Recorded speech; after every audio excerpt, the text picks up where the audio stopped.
Welcome, everybody. This is Nav here, and today we have a very special guest with us, Ernst Wilhelm, and he's here with us today to talk about secrets of 1 and 7th houses in our chart. And I welcome Ernst. Welcome. Hi, Nav. Great to see you again.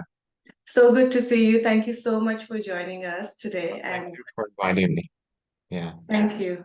So the topic is secret of 1 and 7th houses, right? So Yeah.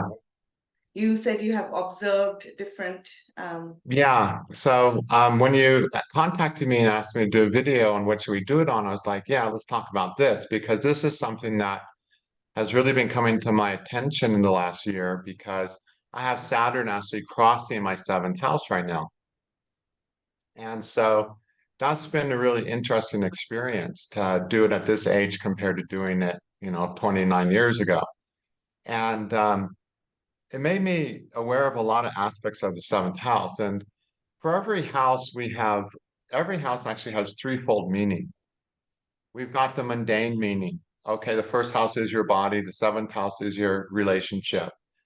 And most of the books focus on the mundane meaning. Now, Vraha Mihir says that the houses also have an inner meaning. Mhm.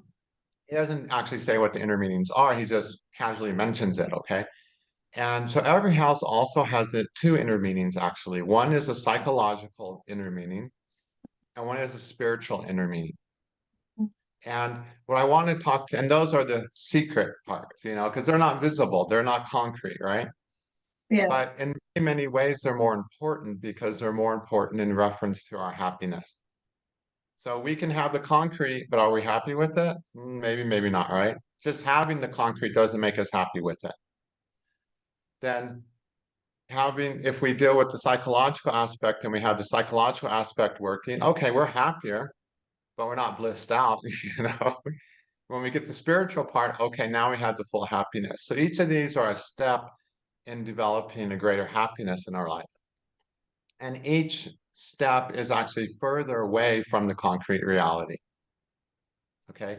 Now, the more we're focused on the concrete reality, of course, the more limited our happiness is going to be, the more it's going to be up to fate, because the concrete comes and goes so much according to fate, right? So, with respect to the first and 7th house, we are trained to think of the first house as me, 7th house is them, end of story. But the reality is, the 7th house is as much us as the first house is. And in fact, in Jaimini astrology, when most of the dashas, or many of the dashas, we calculate from the first or 7th house, depending on which is stronger, and that determines your fate, not the fate of your partner. And more importantly, almost all the longevity dashas are determined from the first or 7th house, depending on the stronger. So if the longevity dasha is stronger from the 7th house and kills you, you're dead. It kills your body. It doesn't kill your spouse, it kills you. So Jaimini really shows that there is no difference from the first and 7th house. It's this line across the sky, cuts through the ecliptic, and that line is you on your path. And the 7th house is as much us as the first house is. But it doesn't seem that way, okay? Because it's a part of ourselves we're simply not in touch with enough, we're not paying enough attention to. So we have the first house, which is what they say deha, which is the body. Okay, so I have my body and it's male. Okay, you have your body and it's female. Okay, so because of that, the first house represents the part of you that's the gender of your body. Now, my first house represents my male side, and your first house represents your female side. Okay, and that's half of who we really are, because everyone is equally a male and female side. Okay. The only difference is if you have a male body, your male side is dominating. And if you have a female body, your female side is dominating. But the other side is equally as important. Okay. Now, the same way we come down here onto earth and we suffer because we're separated from God, right? Well, we're female souls and God is the male soul. And we all want to connect with that male soul of God. And since we're not, life sucks. But also, The same dynamic is happening on this inner level. I have a male self and it's missing my female self, and you have a female self that's missing your male self. And it wants that union the same way our soul wants union with God. Okay. And that union is actually our two parts. Because the seventh house, so since the first house is your gender side, my male side, your female side, the seventh house is your opposite gender side. So my seventh house is my female side. Your seventh house is your male side. Okay. And that's your side and that's my side. Okay. Those things exist within us. But the problem is we don't we don't allow those parts really to exist. It's like you grew up in a matriarchal society and I grew up in a patriarchal society. I don't like my female side. I'm going to put her down. You know how Right. men and women put each other down. Like my joke is, unless men and women are having sex and being madly in love, they don't get along, right? So you got these two sides that inherently are so different, they don't know how to get along. Right. So the male side dominates the female side, and the female side dominates the male side. So that seventh house side is the furthest thing away from us. Like in the chart, it's the furthest thing from the first house is the seventh house, right? Right. It's all the way on the other side. The sixth and eighth house are a little bit closer. So that opposite gender side is the furthest thing from us. And it's equally a part of us as our gender side. And we need to unite those two sides into a happy relationship of closeness. And it's not easy because first, they're far apart. Second of all, one of the funny things about astrology is when you look at the sign, the planet who rules your first house and seventh house, they're never friends. Right. I mean, they might be one friend and one enemy, or sorry, they might be a neutral and a friend. Like for instance, for Gemini and for Gemini and Sag. So Gemini first house, Sag seventh house, or vice versa, or Virgo first, Pisces seventh, or vice versa. At that point, you have Mercury's an enemy to Jupiter, and Jupiter's neutral to Mercury. All right. Or if you're ruled by Aries, Taurus, Libra, or Scorpio if your Lagna Lord is Mars or Venus, the seventh house Lord is neutral to you, and you're neutral to the seventh. That's as good as it gets. Okay. But Right. you could be like a Leo, for God's sake. They're like the most trouble. They got Sun is an enemy to Saturn, Saturn's an enemy to Sun, or Cancer Lagna. The moon's an enemy to Saturn, Saturn's neutral to moon at least. So it's normal for one of the lords to be an enemy to the other. And if you're lucky, they're neutral. And sometimes one's a friend. But it's never the case that they're both friends to each other, the lords of those two planets. So inherently, it's simply not easy to bring these two parts into ourselves in harmony. Just astrological speaking, it's a challenge because they're enemies. Now, what does enemies mean? In astrology, it doesn't mean they have this vendetta that, oh, you did something to me 3 million years ago and my family is going to get your family. We've had this feud going on forever. It's not like that. In astrology, planets are enemies simply because they have different ways they're going to do something. They can have the same goals, but they're going to go about it in a different way that frustrates the other person. That if you do it that way, I can't do it my way. And that's a lot of the male-female dynamics. They both go shopping and they end up fighting because they're shopping, but they're shopping in very different ways. They both go shopping for the same thing, but they're going about it in a different way and going, what are you doing? You're going to waste our money, or whatever. You're not getting the right thing. They're just going about it in different ways. And that same thing is happening inside of ourselves. The male side has a goal for happiness, and the female side has a goal for happiness. And they're going about it in ways that are inherently different. And so they have tension. Okay. So the really interesting that I started really doing this last year is really starting to see this first and seventh houses. Oh, the first house is you, your gender. The Seventh house is your opposite gender that you're trying to get in touch with. And just starting to look at the chart like that just opened up a lot of doors to a lot of insights about people's lives. And so just that simple thing, when you look at the seventh house, you're looking at that person's relationship with their opposite gender sign. And we're trying to have three major unions in this world.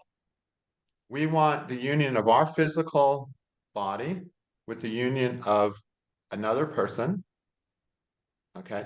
Then we want the union of our dominant side, male or female, with our less dominant side, female or male, as the case may be.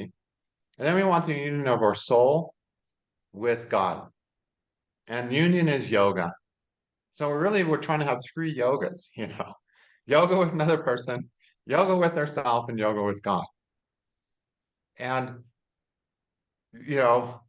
that's really our path. That first seventh house is the path that cuts across the sky. So when we start looking at this and we see a person, the amount of experiences I had this year, people coming in with all kinds of stuff going on who had nodes in the first or seventh house. Okay. And that's what made all this just so stark. Okay. So let's take an example.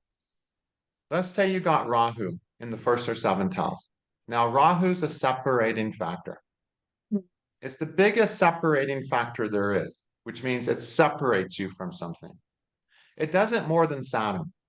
Saturn, at least you can have some dutiful, tough karma with something, get stuck with it and never be able to leave, okay? But Rahu's like separation. It's way over there. It's the furthest thing from you.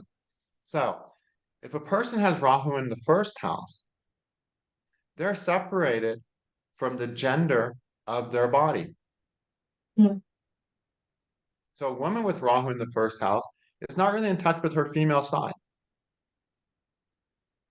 Something in her life, something in the growing up, caused her to not get in touch with her femininity in a healthy way.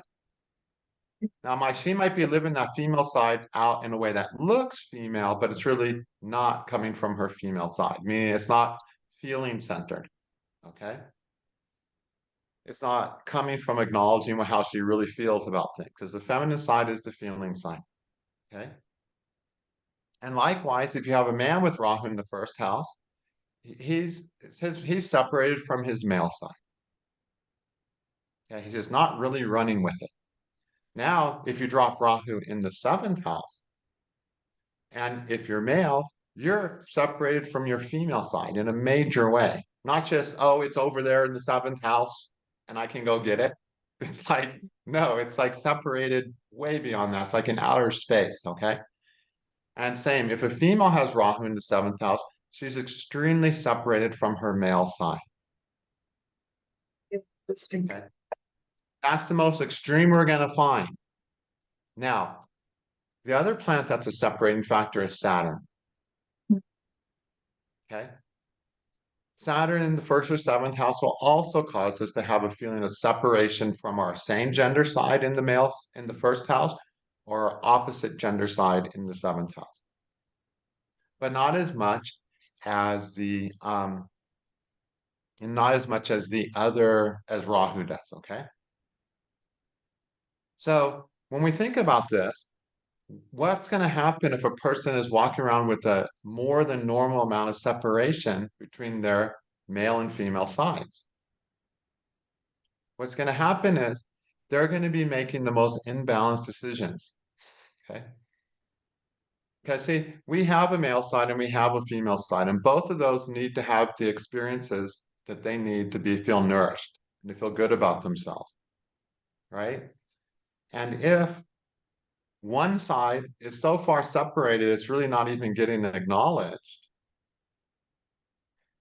And this other side is running the entire show, life gets very unbalanced, you understand?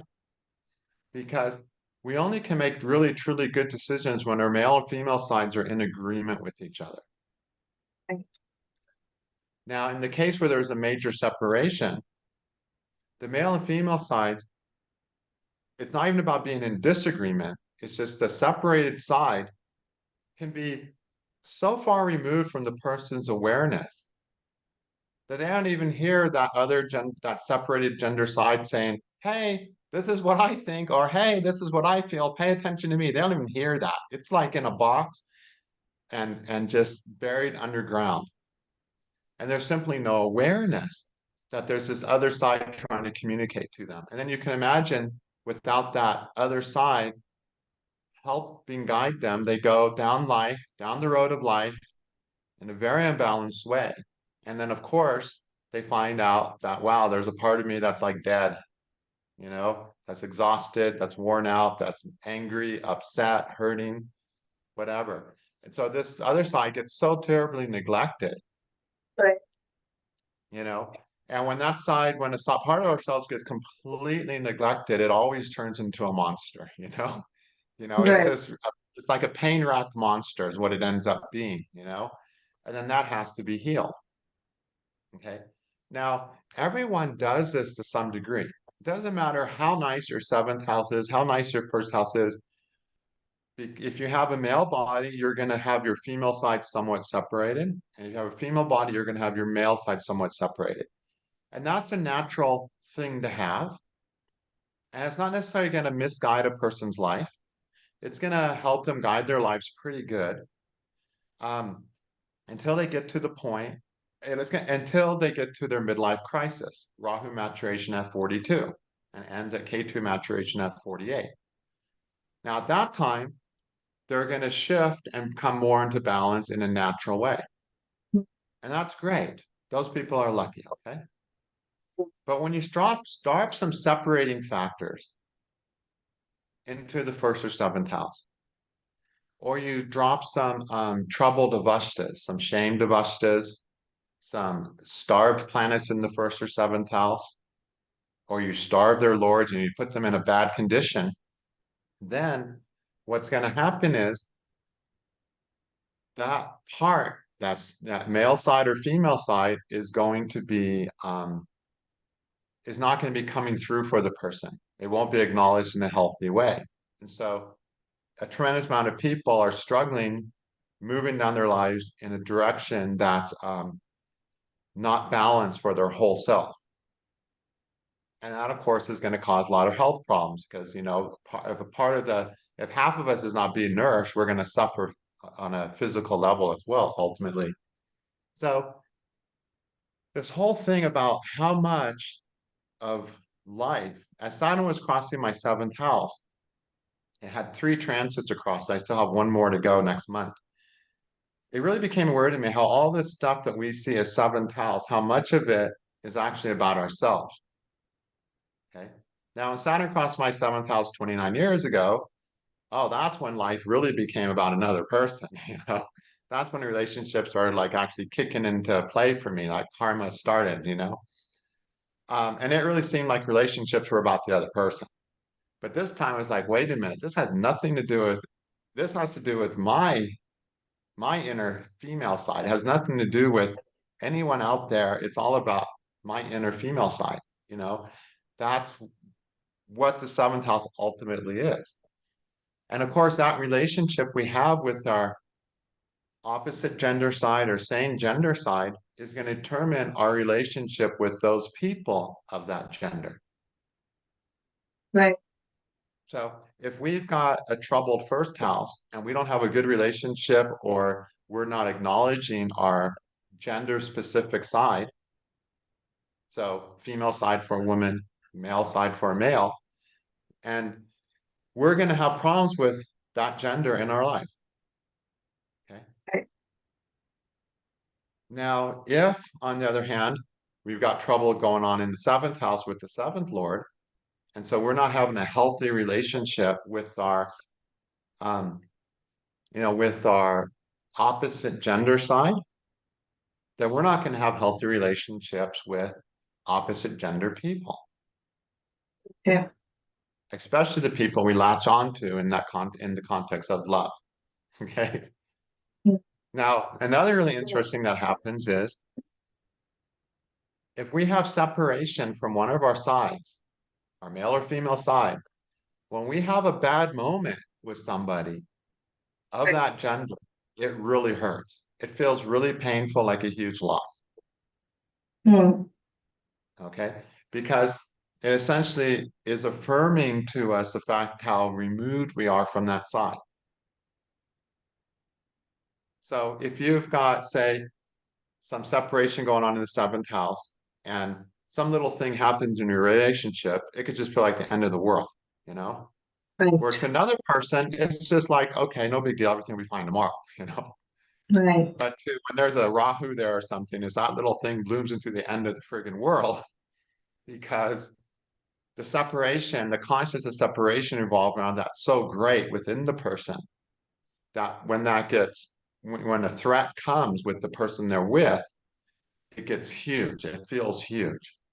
right, Whereas if a person is in touch with their opposite gender side and they have problems with someone of the opposite gender, because problems happen, right, they don't lose sleep over it. They just wait for things to go back to normalcy because everything goes up and down, right? Everything has its moments, its high points and low points. And so how we're responding to our relationships has to do with the degree of health of our relationship with our opposite gender side. right, Okay. And the most difficult one always is Rahu, because that simply means there's a hugely separated relationship and they're foreigners. You know? So it's like not only are you separated from this other part of yourself, it's also an alien that doesn't even speak the same language as you. And somehow in this lifetime, you're gonna have to learn to communicate with that being, you know? yeah. So So, sorry, just a quick question. You had mentioned that it's more difficult because if nodes are in 1 and 7 axis because they're very separative, as well as Saturn, but more, we're talking more nodes, right? Rahu and nodes are Ketu. more intense because the nodes are also a foreigner. Right. It's like, I don't even understand that person. With Saturn, you can understand that person, okay? Okay. You know, but Rahu, it's like, I don't know who you are. So if you get a person with Rahu in the first house and that's their gender specific side, so Mhm. in a woman's chart, her female side, in a man's chart, the man's side, his Yeah. male inner side, then that part of them literally speaks a different language to them. They don't even understand what that part is saying. Right. It sounds like gibberish. Oh, that's nonsense. I'm gonna do something else, you know? So would it be more mostly activated in a romantic relationship, or we're talking about any kind of relationship with the It'll opposite? it'll come into play with the opposite gender always. Okay. Okay. I mean, there'll always be this feeling of some separation. Okay, Okay. because it is a male force if it's your opposite gender, whatever the opposite gender is. You know, in your case, it's a male force. And how that can manifest. So, like in an entangled love relationship, it can manifest, of course, as big ups and downs, little things seeming like the end of the world, lots of stress, being unsure, things like that. But in casual relationships, like just friends, there could still be this part of us that doesn't know the right way for us to behave around that person.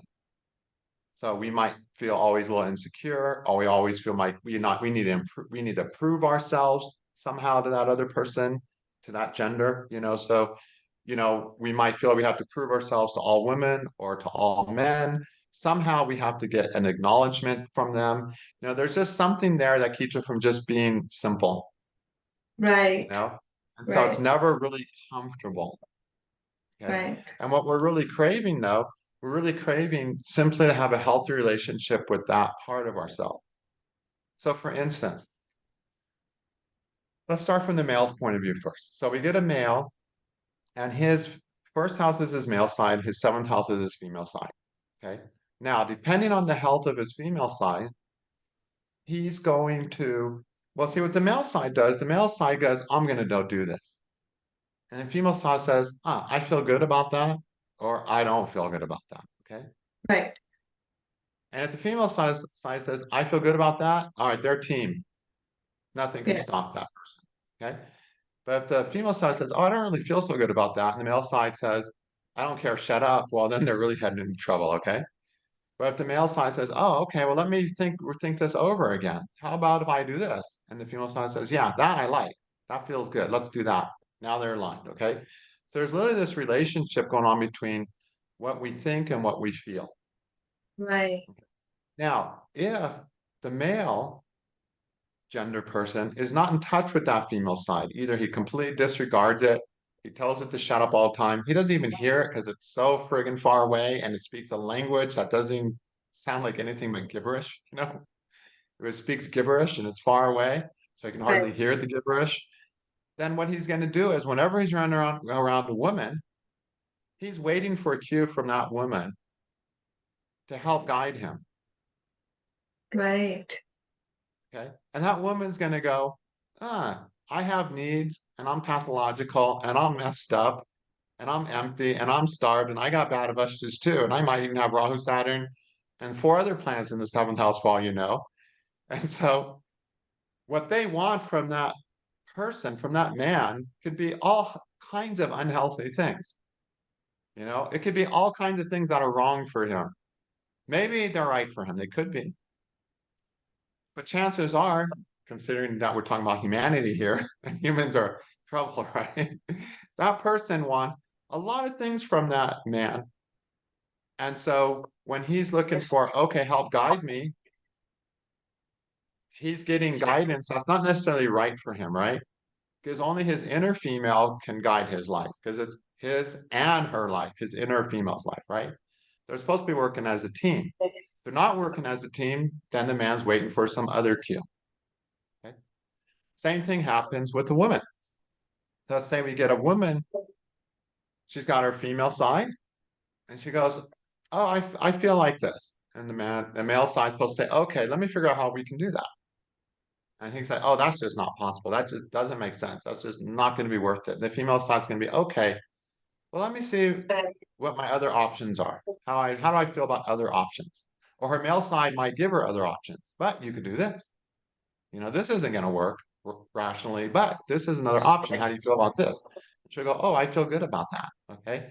So they're supposed to work together. But if her female side doesn't acknowledge the male side, doesn't listen to the side, doesn't respect the male side, whatever, then she'll go, oh, this is what I feel like. And she'll just go full steam down the direction of what she feels. And that may or may not be right for her. It's only half of hers making the choice. Okay. As a result, she's going to always be looking for validation from the man, from an Right. external. Okay, tell me what I should do to the external man. What should I do now? You know, how should I do that? So she'll be looking for the other man to fulfill the responsibility of her inner male, the same way the man does, if there's a big separation. So, and then of course, the man might have a whole agenda for the woman that has nothing to do with her well-being, right? Right. The next thing you know, she's in trouble. Right. Because see, we can't, other people can't be our guidance system. That's the problem.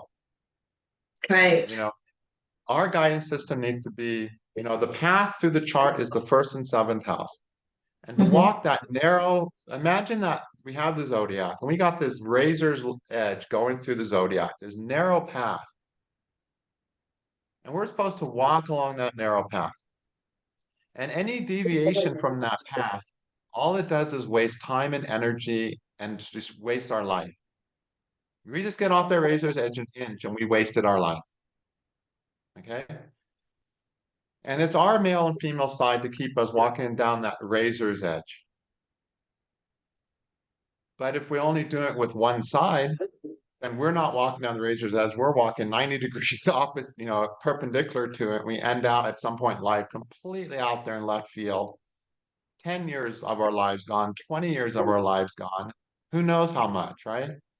And it can feel like getting back on that razor's edge ain't gonna happen. Just kill me now, God, or give me enlightenment, because there's no hope to get back on track here. It can feel like that.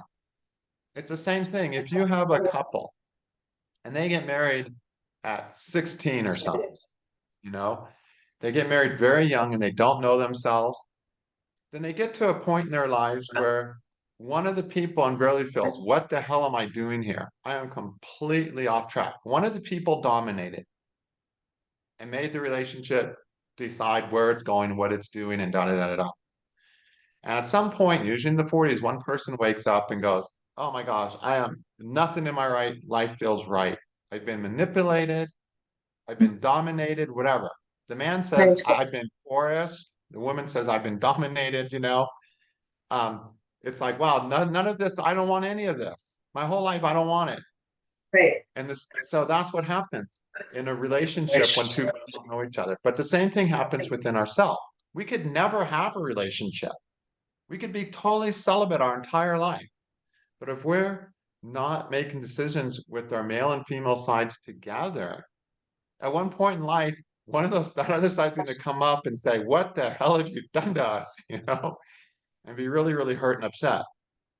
And so, you know, we have this kingdom, right? We have the kingdom, has a king, and the kingdom has a queen, and the king, and then the kingdom has the army, the Brahmins, the servants, the Vaishyas, it has the whole crew, right? Well, are we listening to our queen or king? Are we working with our queen or king? Are we ruling the kingdom in partnership with our king or queen? That's the seventh house, first house dilemma. So for instance, you can have a strong seventh house and a completely separated first house. Right. And if you're male, your female side could be running the whole show, Yeah. you know? And if you're female, your male side could be running the show and you don't even know how to be female. And the man doesn't know how to be male, you know, and that is going to cause just as much trouble. So when we look at the first and seventh house, we're looking at, okay, like this person has a male and female side. What's their relationship? Yeah. Okay. That means, or do they relate well? Are they a good team? Do they work well together? Do they have checks and balances? Does the other side have a veto power? Or is one side just mow that other side down or not even hear it? You know, what's their relationship? Just like in a normal male-female relationship. What's their relationship like? Oh, I wouldn't want to be in that marriage. Do you see the way he talks to her? Like then say, am I like that to myself? You know, what's your relationship with your opposite gender side? And see, the reality is some people don't even have a relationship with that side. If there's with one of those sides, if there's a lot of separation on it, you know, it's just they don't have it. They're running solo. You know? And then at some point, yeah, they have to start teaming up with that part of themselves. See, until these two parts of ourselves are working in unity, we can never actually connect our soul with God. It just can't be done. Because if one part of us is gone, how are we going to connect only half of what we are to God? We have to connect all of us to God or nothing, you know? It's an all or nothing thing. And it's either connected or not connected. And if there's a part of us that's completely absent and not connecting it, and we're not connecting it, we're not with it, how is it going to connect to God, you know? It can't. So, you know, we all have, you know, one of the reasons, you know, people who are householders, people who walk around and go, who's that girl? Who's that guy? And we see these people take sannyas and we might think, my God, why would they do that? I mean, how can they do that? Well, actually, there's a point in life where taking sannyas is, you know, it's as easy as getting out of bed. Right. Okay. And that point is when the male and female sides are finally together.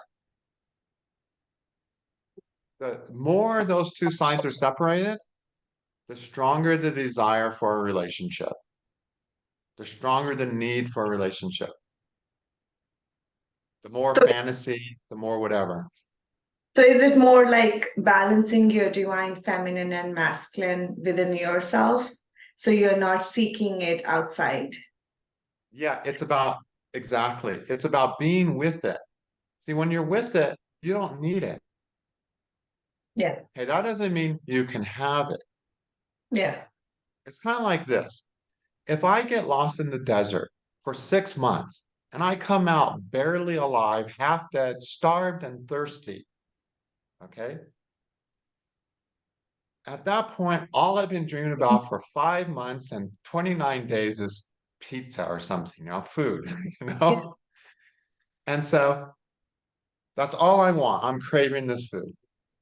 But at that moment, eating all those things I've dreamt about is going to really hurt me. It's not even going to be good for me at that point, right? Right. But if I'm well fed and I take care of my diet, when there's food, I eat it and it nourishes me and it's normal. But Right. I'm not like running to the table, killing anyone who wants to take my last piece of pizza, It's like, it's all calm. It's the same with ourselves.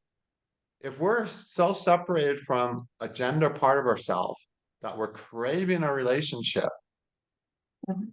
then when we get to the relationship dinner table, all it's going to do is give us a stomach ache. Right. But if our male and female sides in balance, the more it's in balance, the more the more fulfilled we are. Literally, the more fulfilled we are. And with that fulfillment, sure, we can still eat dinner. You can still be married. You know what I mean? But it's the same thing. It's the difference between having starved in the desert for 6 months or eating 3 meals a day and showing up the next day for breakfast. You know, it's like if I miss breakfast the next day, it's not going to matter. If I've been eating 3 meals a day for the last 4 years, right? It's not Right. going to matter if I skip breakfast. I'm not going to be dreaming about food all day. Oh, I skipped breakfast. I have something better to do. So I go do it. Okay. It's the same with our male female sides. As our male female sides are having a relationship together on a regular basis, then when your woman's not there or your man's not there in the external life, no big deal. Oh, I'm missing you so much. It's like, yeah, you go do that. Get out of here. I'll hang out with my inner male or female side. But Right. if we're really separated from that side, it's like, sorry, babe, I can't make it today. What, you don't love me anymore? Oh yeah, I'm in the hospital. Oh, okay. Sometimes you Yeah. just can't make it. So the reason we have such strong longings and feelings of loneliness is because we're separated from our opposite gender side, or perhaps our same gender side. Because see, what also happens is we can be separated from our same gender side, and the person we're with may bring it out. So we Mm. can't be with it until they come and coax it out, you know? And so in coaxing it out, we get in touch with that same gender side.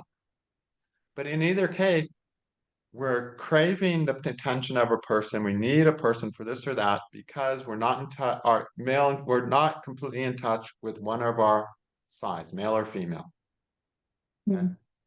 And the more we're out of touch with that, the more desperate we are to get in touch with it through an external person, and the more regularly we're going to fail because we have to be in touch with it within ourselves to make it work out here. Otherwise, we're approaching a relationship without our own personal guidance system, Right. and we're going to end up getting bullied, manipulated, coerced, forced, dominated somehow. We're going to get Yes. pushed off the razor's edge of our life. And one day we're going to look back at our life and say, oh my God, I got my hands full right now. I don't even want any of this. Yeah. So we can't rely on someone else's guidance system to make our choices. Other Yeah. people are there to help us figure out, all right, this is what I chose to do. Now, how are we going to do it? I choose to do this. You choose to do the same thing. Okay, now how are we going to do it together? Now we can do a better job. So we got two of us figuring out how we're going to do it. But we don't say, oh, I don't want to do that. Another person says, I want to do that, and you're going to do it no matter what. No, that's not right. We have to make our own choices. People are just there to help us decide, help us figure out how to do it together once each person has made a choice.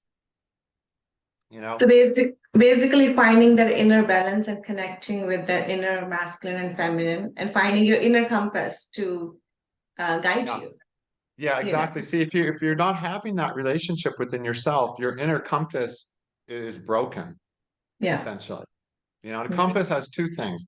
It has water, the female side, and a metal needle, the male side, right? And the Mhm. needle floats in the water.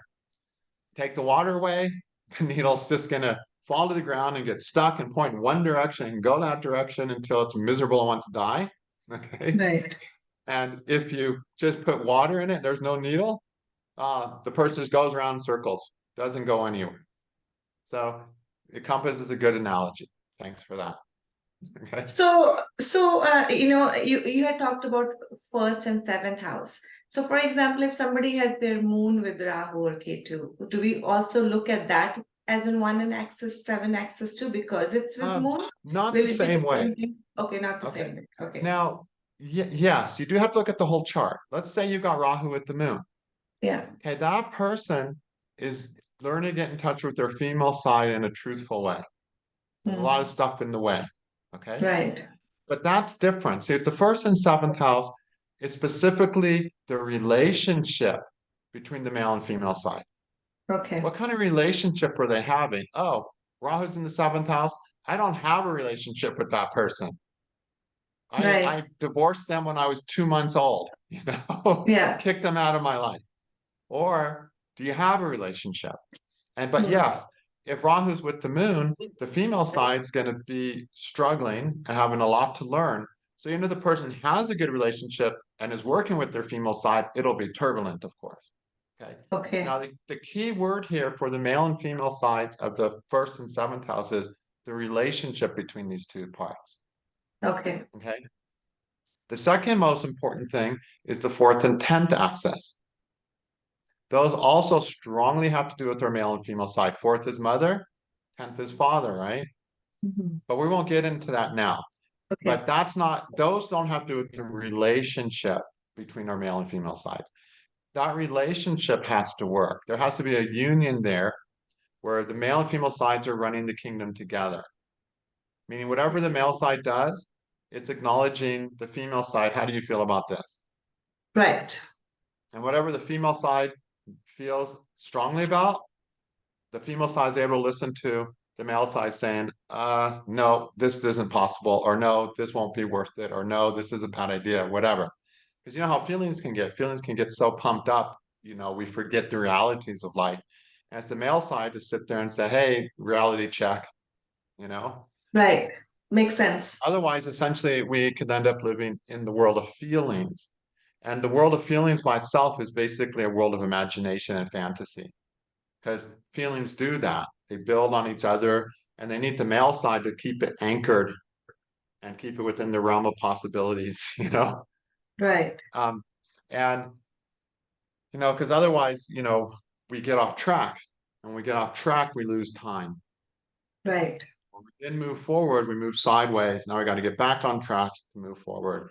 And sometimes, depending on how long a person's been going sideways, it can take a long time to get back on track. And there could be so many things tying them over to that part, tying them down essentially. That it's not so easy to just get back on track. So you look at the first and seventh house, what planets are in there, look for separating planets. Look for the avastas, super important of those planets. Look for the avastas of the lords. Look to see if the lords have separating planets. Okay. And of course, separating planets, we have three: Sun, Saturn, and Rahu. Okay. But for this case, Saturn and Rahu are the big main ones you want to look at. Okay. Okay. For the avastas, that's really, in my opinion, the most important way to examine a planet. I can't get into that, but you can get those on my website and stuff. But those are really, really important because they show the actual way we're relating that specific planet. Are we starved with that planet, which means we're not nourishing that planet, we're not working with it at all, so on. So we've talked a lot about Rahu, but really the Rahu and Ketu are always Rahu and Ketu are the most important because there's the most momentum behind those planets. There's the most force behind those planets. Okay, imagine that we're a log in a river, right? And that rushing current driving the log down the river, that's Rahu and Ketu essentially. Okay. That, you can be on that log and you can paddle around, but that force of the river is such a powerful force. It's hard to escape, and so we always have to pay most attention to those two planets because that's the raging river we're in. Okay. But it's not just Rahu, it's also Ketu. So if you have K2 in first or seventh house, then it's an over-reliance Right. on that gender side. So if it's in the first house, it's an over-reliance on your gender-specific side. Male side, on the male, it's over-reliance on the male side, female, over-reliance on the female side. Okay. And if it's in the seventh house, it's an over-reliance on your opposite gender side. If K2 is in the seventh, over-reliant on women, if you're male. If it's, K2 is in the seventh, in a women's chart, over-reliant on men. Okay. They're simply over-reliant on that opposite gender. They're too connected, let's say. See, the more Right. separated off from the Rahu, the more connected we are to K2. And we want to be in the middle. It's the only good You're place. right. But, we tend to get stuck more in K2 and separated from Rahu. And that's why, we like to blame it. Oh, Rahu, you're totally unbalanced in Rahu. You're solely disconnected from that gender side. Rahu's in the first or seventh. But that's part of the reason. The other part of the reason is K2 has you so locked into into that other gender side that you can't go to the Rahu. It's like that gender side simply doesn't let you. So if you have K2 in the first, your gender side does not really let you go to the opposite gender side. Mhm. And it'll show that in the symbolism of your life. Everything that happens in our life is a symbol, it's an omen of our inner life. Mm. So when K2 is in the first house, a person never really goes 100% into a relationship. There's always something keeping them back. There's always some obstacle, something wrong, something. And Rahu over there, and so they're separated from the Rahu. And yeah, there's always a problem. There's always a something showing up with Rahu there. But at the same time, the K2 is sitting there and holding the person back at the same time from actually fully going to the Rahu, you know? And there it could be, they could come up with excuses. They can attract excuses, which mean attract situations that keep a distance. You'll see it, it's a symbol, and you can just look at a person and see their relationship with their opposite gender side simply by observing their relationships. What's happening in their relationship? That's the story of their relationship with their opposite gender side. Interesting. Yeah. So it's just really been an eye-opener to just look at this and talking to people and how I've approached this so differently when people are having issues with their first and seventh house, and how I really learned when Saturn first came to my seventh house just how much of a need we have to get in touch with that opposite gender side. Now I I can. have Rahu in the seventh, so for me it was a huge need, but it's made me really aware of how much everyone has one of the most important things in everyone's life is to be really working in a good relationship with your opposite gender side. You know, a lot of people have a good relationship with that. They don't come to astrologers, so they don't need to, right? Because they have a compass, you know. Right. You were going to say something? No, I said that's right. Yeah. Yeah. Yeah. So, um, so I don't know. Whatever technique someone's using, just start looking at it this way. Okay, I'm looking at your opposite gender side here. Right. Okay, you know. That's a really good information and good observation, because it makes so much sense, especially Rahu in the seventh house, looking for the validation from external source, right? Yeah, And you're right, like one can be manipulated, dominated, or misled because you're mhm, not really connected with the self. So especially with the nodes, I guess, in 1 and 7, one really has yeah, to really deeply connect it to their inner self and do the inner healing and finding that balance. And yeah, just it's a great information to just know, okay, this is happening to me. That's the first step, the awareness that, okay, this is in my chart, this can happen to me. And then how I can find this balance. And like you said, at 42, you just have that. If you've not done the work at 42, you will be waking up. yeah. You get a rough awakening, yeah, or you realize how out of touch you are with something, and Right. how unable you are because you've neglected that Rahu house. You know. So, you know, one thing I wanted to say was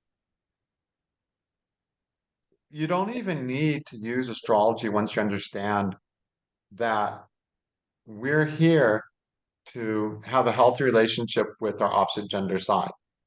Right. Okay. We need to have that. Until we have that, until that side's with us completely, we're going to always have loneliness, always have longings. Yeah. Okay. And we blame it on that person and this person, but it's not. It's for our opposite gender side. Right. You know, I'm going to illustrate this with a story out of my life. So I have Rahu in the seventh. Mhm. My seventh lord has a lot of problems to it. So what that means is extremely separated from my female side all my life. Okay. And that pissed her off, that, it's like when you neglect someone for years and years and years, they're going to get resentful. They're going to hate everybody. They just want to kill everybody. They're just not going to be, there's a point you don't even want to look at them because they're just little monsters. All right. And that's exactly what I did to my female side is that I completely neglected her for so many eons, that um, all she was pain, basically. Mm. It's like, because the female side is the feeling side, Mm. okay? And the feeling side um, can feel all kinds of things, right? But ultimately, if you neglect the female side, if you ignore her, she's going to be, she's going to turn to a total bitch. Mm. It's just going to happen, all right? So I called her my inner bitch. you know? Yeah. Yeah. Okay, so this side was like all my pain was wrapped up. My male side's like shining, kicking ass, doing great things, having a great life out here. And she's like saying, but what about this? What about this? It's like, don't even hear her. Don't even know she's there. Oh, I got it all figured out, right? Don't even know she's Yeah. there. So what started happening though, as Saturn started approaching my seventh house cusp, I looked down and I said, okay, my karma with relation, when Saturn crosses a house, your karma with that house changes. It's a whole cycle of karma, right? So I look back, yeah, when Saturn crossed my seventh house 29 years ago, my karma with relationships changed. And now it's going to happen again. I wonder what's going to happen. How's my karma going to be different in my relationships, right? I had no idea what I was like, that was not the right question. The right question was really, how am I going to deal differently with myself? So as this first Saturn crossing my seventh started to happen, I started having these intense emotional episodes where I literally thought I was losing my mind, you Mm. know? And like literally having emotional breakdowns. And I'm like, oh my God. At first it would happen every couple weeks. Then it was happening every once a week, then every 4 days. And I'm watching this happen and go, gosh, eventually I'm just going to be in a mental institution. I'm going to have a complete emotional breakdown. I don't know Mhm. why. I don't know where this is even coming Mm. from. Oops, we're frozen. Okay. So Yeah. I really was like, gosh, if I don't handle this, if I don't get on top of this, it's all over. I'm never going to do anything productive again. It's all Mhm. over for me. I'm just going to retire and be a vegetable. That's how bad it was. And as Saturn came up to it, and finally it hit it. And at that point, I went to a state where I was in a constant emotional breakdown for 2 weeks, Mm. you know, And I thought, as I was getting towards that state, slowly slipping towards that, as I was getting to that place, I always thought, when I get to where I'm having an emotional breakdown every day, my life is over. But when I finally got, and I was like, I have to get over this. And everything I tried, I kept trying to heal it, trying to not go there. And nothing I did kept me from keep slipping into there in a more rapid way.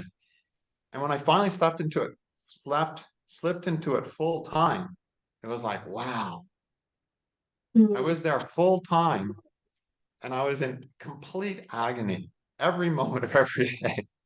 But I felt better than I had in my entire life.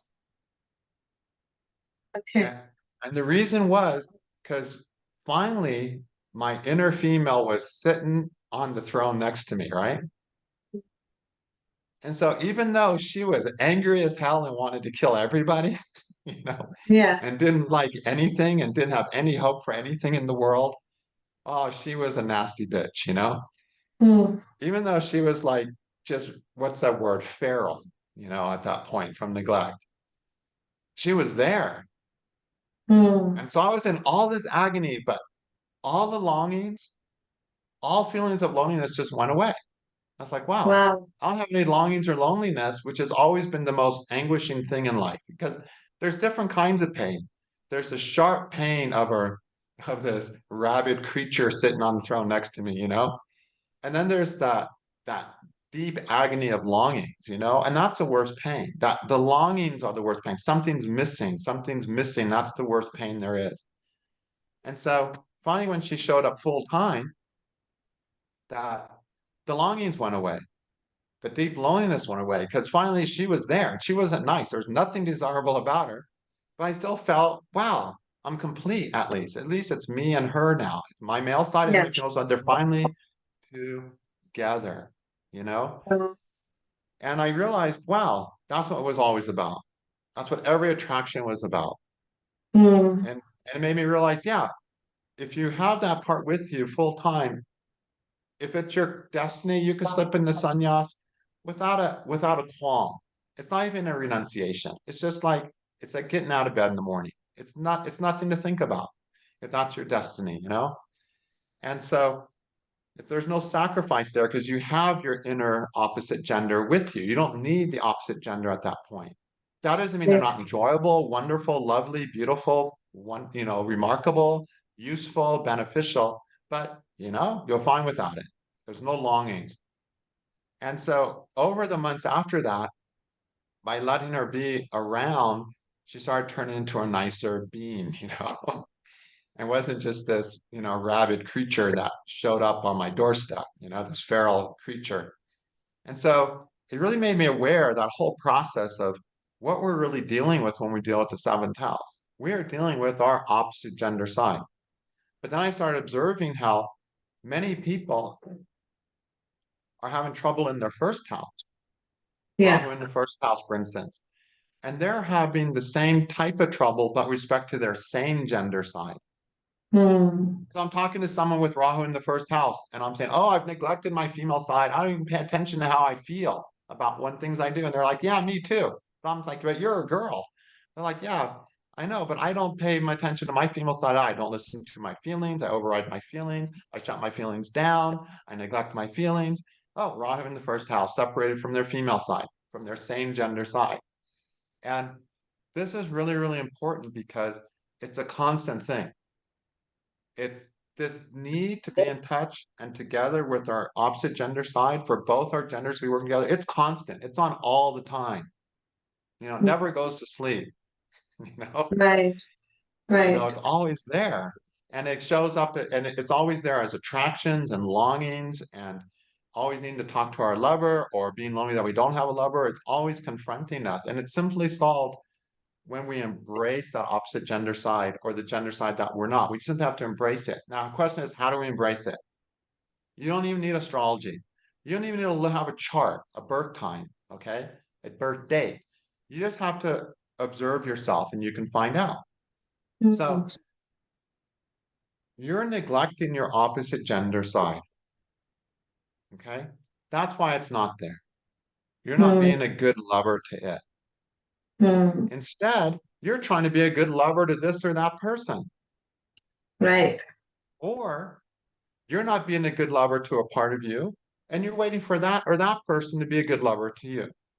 Mm-hmm. So if you're trying to be a good lover in a way that you're not allowed to be, that's the way you need to love yourself. And Self-love. but that's exactly the way. I'll give you an illustration. If you're waiting for someone to come and love you, and in a certain way, someone to commit to you, someone to give Mm-hmm. you importance, then that's the way you need to love yourself. Mm. Whatever it is that you're waiting for, you're not giving it to yourself. And until you do, no one's giving it to you. So Right. what's happening to me, I was helping a lot of people, and there was a particular person I really wanted to help in a way I couldn't. And even really, I'd have to say that they probably didn't even deserve, but I had this parental need to do this, okay? There's major parental issues here. And Mm. so one day I thought about it, I said,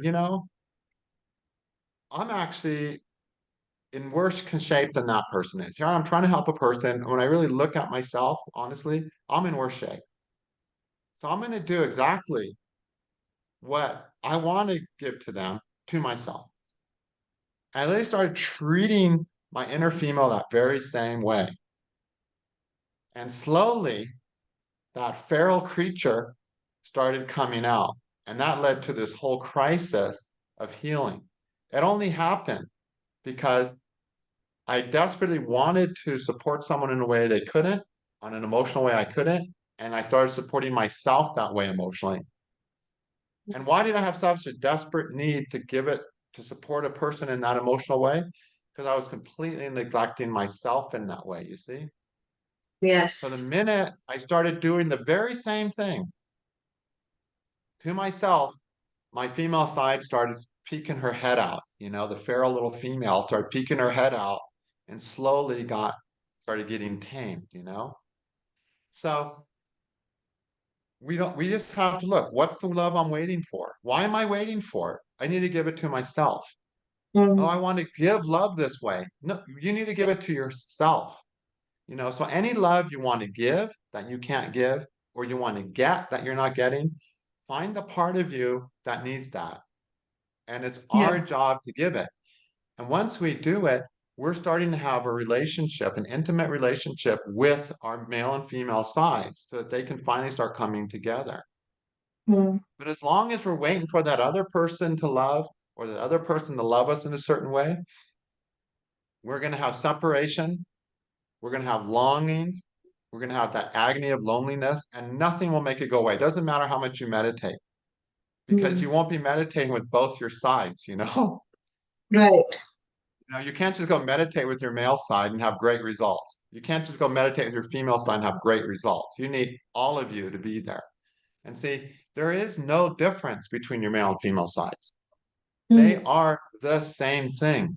They are one. It's just we've pulled them apart. We've right. Our biology has separated those sides. Right. Yeah. Male body is like a sword that cut a line between the male and female. A female body's hormones does the same thing, cuts between the male and female parts of our psyche. But those parts are one, and we have to bring them together. Same way that our soul is one with God, but it doesn't feel that way, right? Yes. The Yes. very same thing. It's a microcosm of that. And we have to achieve this microcosm, and then we're ready for the macrocosm. Right. That was wonderful. Thank you so much, Ernst. Yeah, this Yeah, was very informative. It makes sense because I've been doing a lot of inner work, and yeah, it yeah, makes sense. It's all inner work and going inward and just finding that and giving it to self, right? Self-love. And once you yeah, feel you heal that part, then you can really enjoy other things in a more healthier way. yeah, in a more full way and without Yeah. desperation, And without without all. attaching to it, clinging to it, or in any unhealthy, toxic way, you're just more healthy. It's the fifth, what do you call it? Fifth dimension love. And it could be a rocky trip too. So Yeah, you can get in touch with that part, yeah, but then it's like a relationship. You can meet a relationship and be having a great relationship for a year with somebody. But then yeah, something comes along to challenge the relationship. yeah. And next thing you know, for a year, you and that person are not getting along at all, right? The Mhm, same thing happens in yourself. You can get mhm, to a point where you finally go, oh, I finally have a healthy relationship with myself, with both my genders working together and actually spending time together and listening to each other. But then a circumstance can come from the outside that's too much. mhm. And one of them goes, I'm out of here. And that's what's been my struggle. The feral creature wants to just go. There's a point where she's like, that's too much for me. I'm out of here. You handle it. I'm gone. I'm going back Mhm, into the box. And it's mhm, like, and then the minute that happens, my life is a mess. And then I mhm. have to wait for her to come out again and show up. So it's been like this constant battle of realizing how fragile this relationship is once we find it, you know, is that the circumstances can challenge us and cause a rift in the relationship. The same way in real life, circumstances come to cause a rift between husband and wife, right? It's Yes. it's the very same thing happening, but it's much more of an important relationship. This is the most important relationship in our life. You know, Right. it really, really is. And it's the foundation of all other relationships working. Right. So it's really heavy, important stuff. Yeah, this was really informative and very profound. Thank you so much for sharing that with us today, Ernst. Yeah, my pleasure. Yeah, thank you Namaste. so much for your time.